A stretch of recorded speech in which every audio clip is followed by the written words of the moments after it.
ఇక తెలంగాణలో పోలింగ్ సమయం ముగిసింది. ఇంకా అలాగే చూసుకుంటే తెలంగాణ వ్యాప్తంగా కూడా పోలింగ్ సమయంలో కొంతమంది ఓటర్లు ప్రలోభపెట్టే పరిస్థితులు నెలకొన్నాయి. అలాగే చూసుకుంటే స్వల్ప ఉద్రిక్త వాతావరణం కూడా నెలకొన్నట్టు కనిపించింది.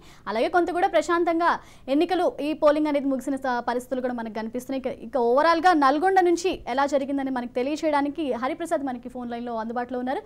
హరిప్రసాద్ చెప్పండి, ప్రస్తుతం నల్గొండ వ్యాప్తంగా ఎన్నికల ముగిసిన ఈ పోలింగ్ ముగిసిన సమయానికి పరిస్థితులు ఎలా ఉన్నాయి?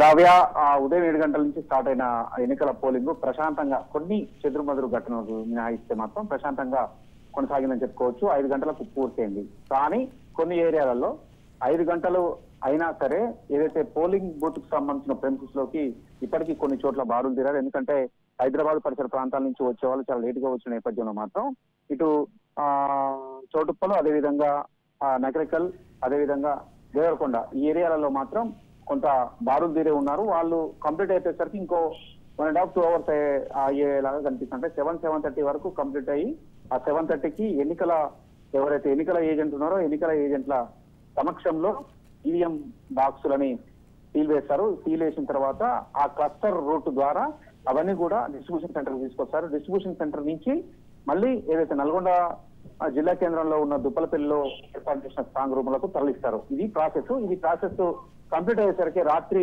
12 అదేవిధంగా 1 అయ్యే అవకాశం ఉంది. ఎందుకంటే దేవరకొండ నుంచి రావాలి, అదేవిధంగా కొన్ని సుదూర ప్రాంతాల నుంచి వచ్చే ఉన్నాయి కాబట్టి వాటికి కట్టుదిట్టమైన భద్రతలో మాత్రం తరలించడానికి ఇప్పటికి ఎలక్షన్ కమిషన్ అన్ని రకాలుగా ఏర్పాట్లు చేశారు. ఇక చంద్రమూరి ఘటనకు సంబంధించి మాత్రం ఆలేరు నియోజకవర్గంలోని కోనపాకలో బీఆర్ఎస్ అభ్యర్థి భర్త మహేందర్ రెడ్డి టవల్ తోటి అంటే టీఆర్ఎస్ టవల్ తోని లోనికి వెళ్ళాడని అక్కడ ఉన్న కాంగ్రెస్ వాళ్ళు కొంత ఆబ్జెక్షన్ చెప్పారు. ఆబ్జెక్షన్ చెప్పిన నేపథ్యంలో ఇరు వర్గాల మధ్యన కొంత తోపులాట వాగ్వాదం జరిగిన నేపథ్యంలో మాత్రం పోలీసులు వెంటనే లాఠీ చార్జ్ చేసి ఇరుపక్షాల వాళ్ళని కూడా చెదరగొట్టడం జరిగింది. అదేవిధంగా దేవరకొండలో కూడా టీఆర్ఎస్ కాంగ్రెస్ కు సంబంధించిన ఇరు వర్గాల మధ్య కొంత గొడవ అవుతున్న నేపథ్యంలో వాళ్ళందరినీ కూడా లాఠీ చార్జ్ ద్వారా చెదరగొట్టడం జరిగింది. ఇవన్నీ మినహాయిస్తే అంటే చెదురుమదురు ఘటన ఒక 4-5 జరిగినాయి. ఇవి మినహాయిస్తే మాత్రం పోలింగ్ మాత్రం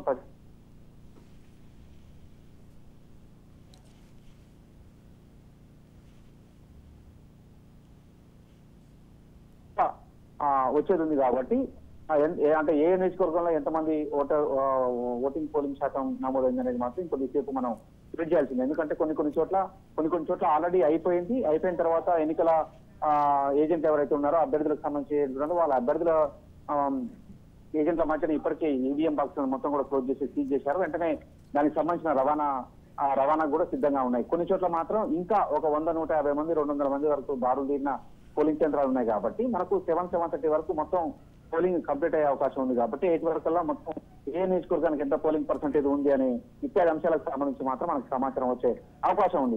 మొత్తానికైతే ఏ నియోజకవర్గం అయినా సరే 70 పైనే పోలింగ్ నమోదైనట్టుగా కూడా తెలిసింది ఇప్పుడున్న సమాచారం ప్రకారం. కాబట్టి ఇంకా ఏమైనా పెరుగుతుందా లేకపోతే స్వల్పంగా ఏమైనా పెరుగుతుందా అనేది మాత్రం కొంత మనం టోటల్ గా ఎంత శాతం ఓటింగ్ అనేది నమోదైంది?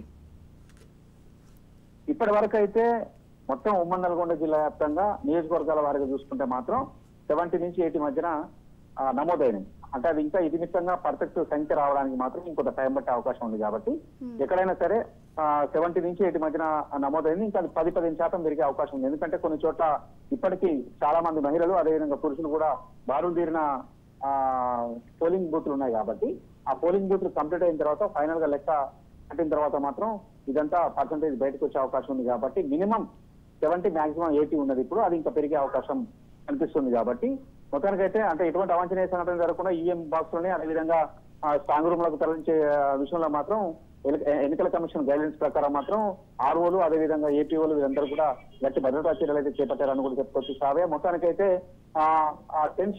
ఒక టెన్షన్ వాతావరణం నెలకొని ఉన్నది. అంటే మొన్నటి వరకు ప్రచారం, ఆ తర్వాత వెంటనే పోలింగ్ టైము. ఈ పోలింగ్ టైం నేపథ్యంలో మాత్రం అభ్యర్థులు మాత్రం కొంత టెన్షన్ తో ఉన్నారని కూడా చెప్పవచ్చు. Shravya. Right, thank you Hariprasad.